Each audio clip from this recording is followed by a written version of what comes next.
भाजपला बिहारमधील पोटनिवडणुकीत मोठा धक्का. राष्ट्रीय अध्यक्ष नितीन नवीन यांच्या मतदारसंघात जनसुराजच्या प्रशांत किशोर यांचा मोठा विजय. 19,000 मतांनी भाजपच्या उमेदवाराचा पराभव. आणि ही फक्त आमदारकीची नाही तर केंद्रीय नेतृत्वाला संदेश देणारी निवडणूक. प्रशांत किशोर यांची प्रतिक्रिया.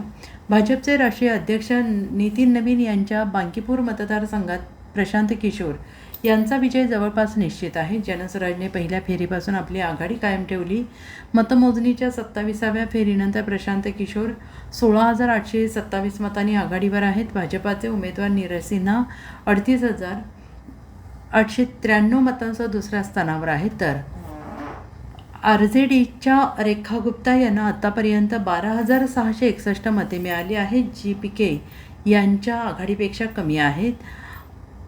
प्रशांत किशोर यांची आघाडी वाढल्याने जनसुराजच्या कार्यकर्त्यांनी जल्लोष सुरू केला आहे. प्रशांत किशोर आणि त्यांचा पक्ष सोशल मीडियावर ट्रेंड होतो आहे.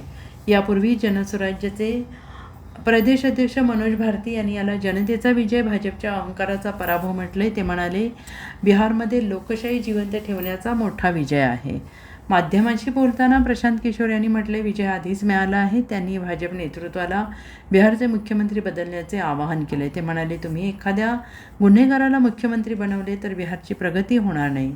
प्रशांत किशोर यांनी म्हटले की बांकीपूरच्या जनतेचा विजय आहे. ही निवडणूक आमदार निवडण्यासाठी नाही, ही निवडणूक भाजपच्या केंद्रीय नेतृत्वाला एका चांगल्या व्यक्तीला मुख्यमंत्री बनवण्याचा संदेश देण्यासाठी आहे. जनतेने तुमचे 202 आमदार निवडून दिले आहेत. एखाद्या गुन्हेगाराला किंवा वाईट चारित्र्याच्या व्यक्तीला बिहारचे नेतृत्व करू देऊ नका. एका चांगल्या व्यक्तीला मुख्यमंत्री बनवा, जेणेकरून बिहारमध्ये शिक्षण आणि रोजगार उपलब्ध होईल.